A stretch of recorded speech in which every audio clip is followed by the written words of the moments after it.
Welcome to another tidbit from the Bible. I'm Dr. Paul Petersen, introducing Genesis.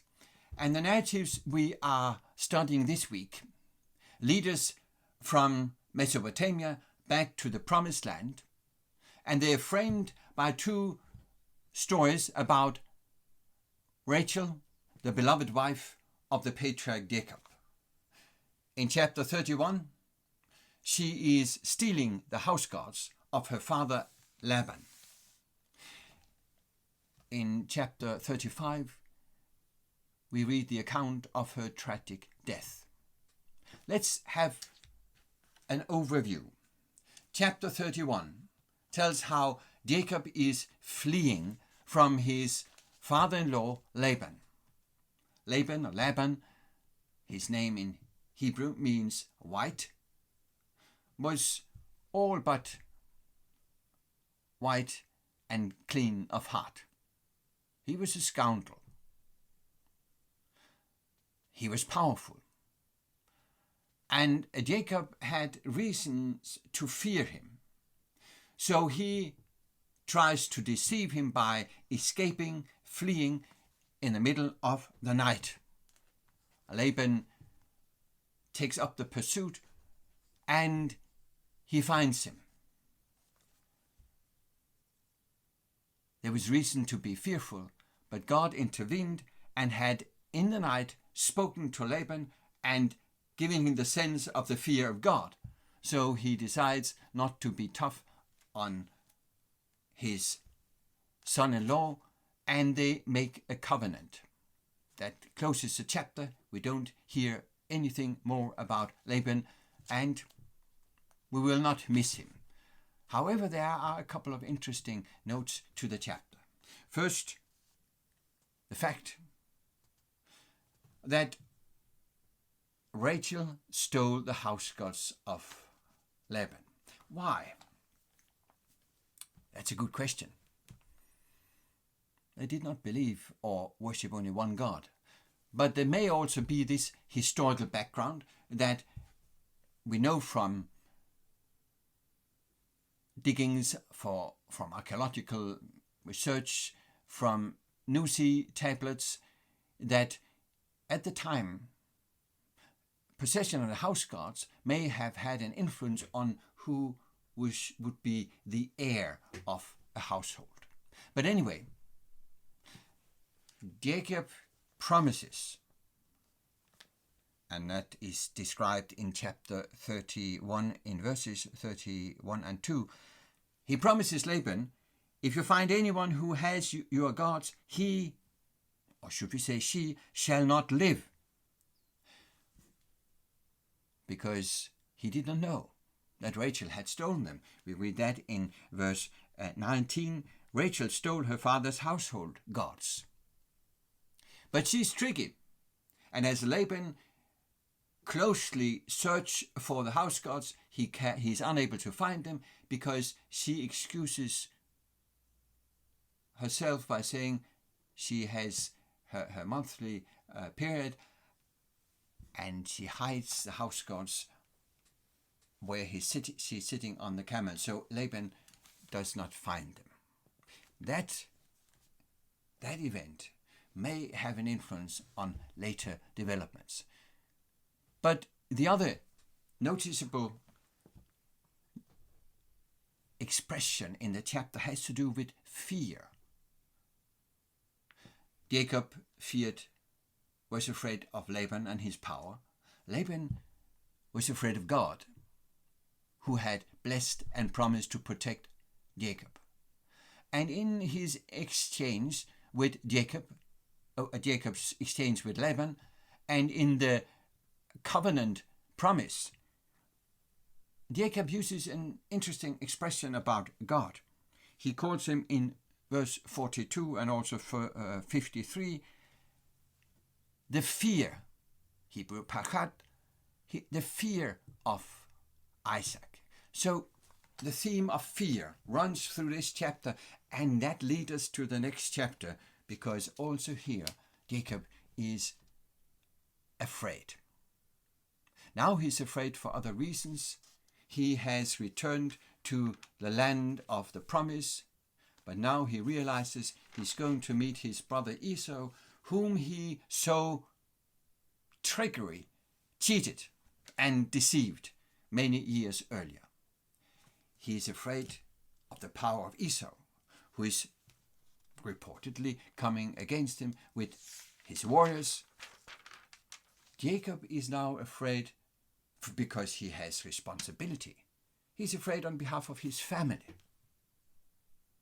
But it is obvious that he is afraid for something more. He's afraid of his relationship to God.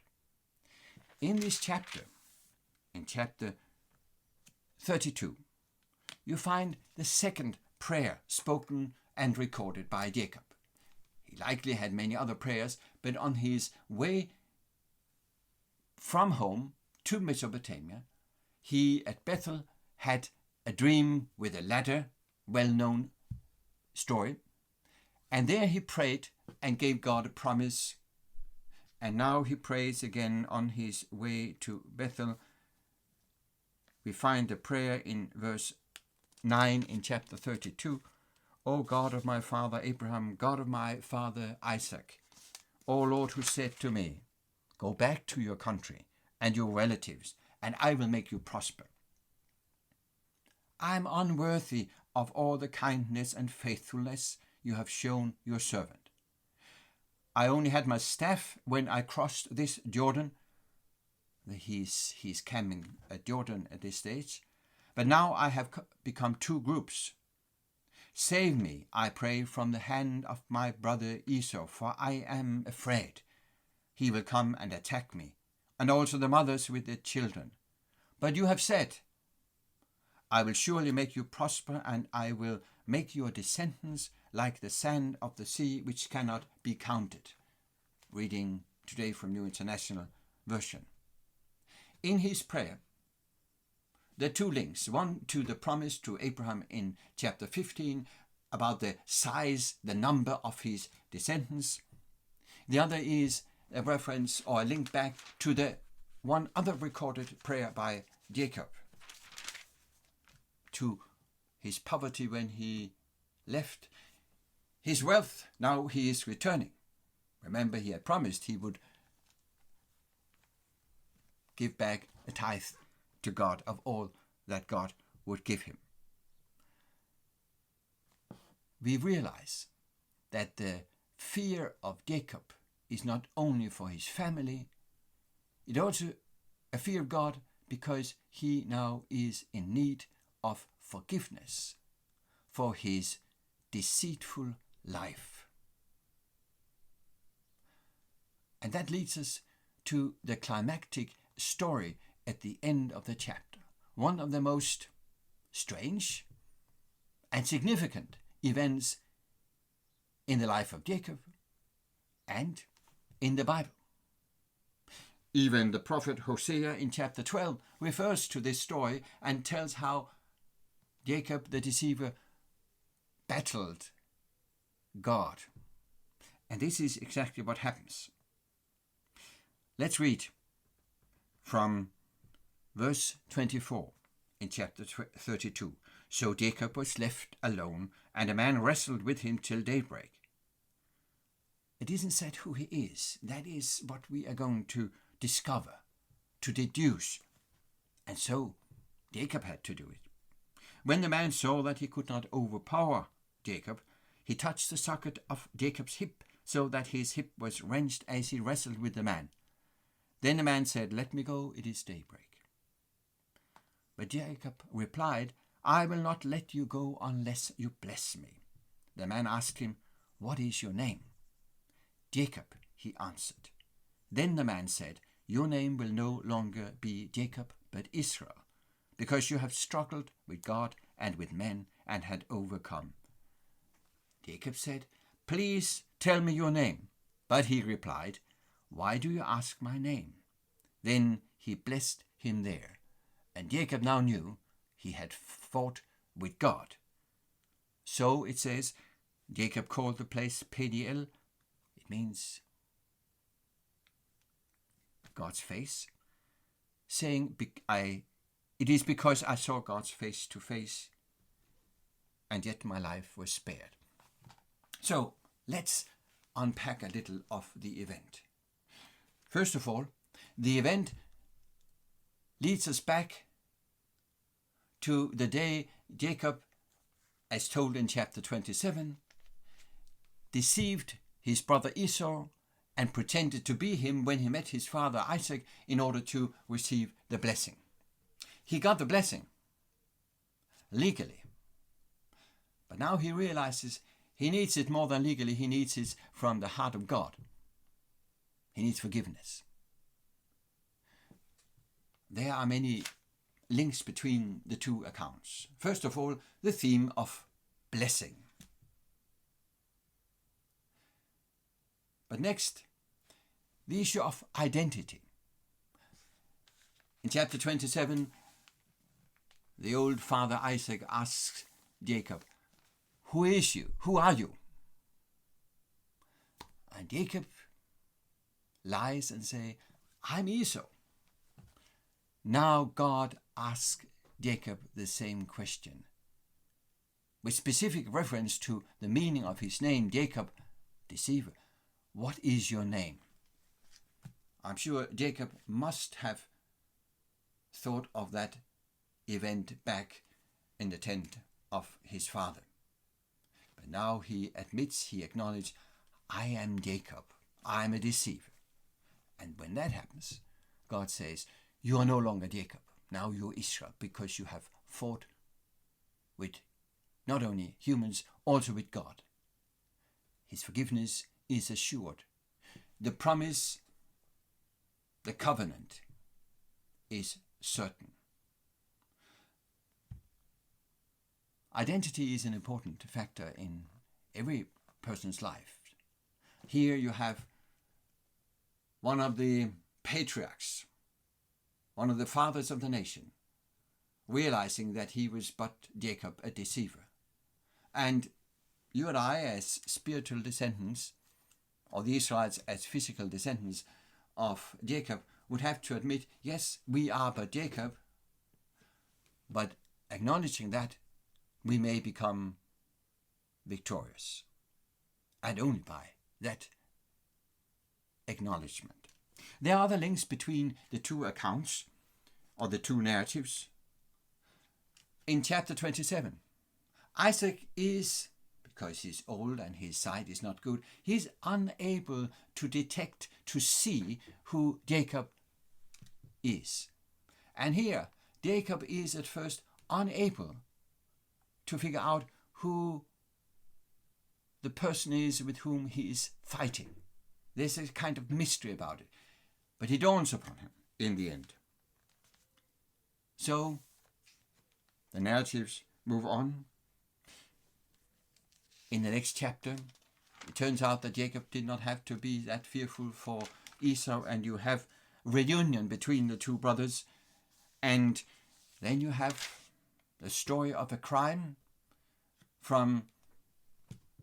committed by the two of the sons of Jacob against the men of Shechem. That's a story in itself, telling about certainly the lack of perfection of the people of God at this time. And then chapter 35 is, in a sense, a tragic highlight.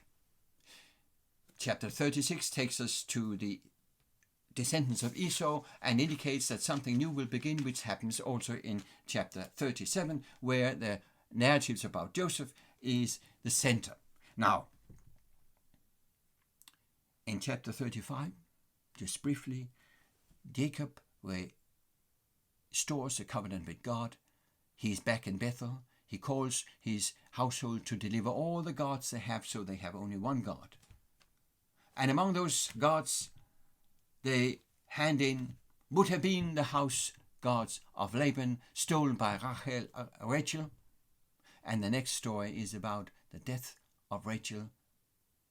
Did she die because she had stolen the house gods? Did Jacob believe that? She bears a son, calls him Ben-Oni, the son of my pain, because she knows he's going to die. But Jacob renames him Benjamin, the son of my right hand. When the ancient people at that time would figure out the corners of the world, they would turn towards the east where the sun would rise, and the right hand would be the south. It would also mean strength and happiness, blessedness. In the medieval times, there is a mythical country to the south of Arabia called Arabia Felix, Happy Arabia, and that is a linguistic misunderstanding. But the main story in this, two main stories in this section, is the identity of Jacob through his battle with God and the tragic fate of his favorite wife, Rachel. Thank you for listening to this tidbit from Genesis. Welcome back as we continue with the Joseph narratives.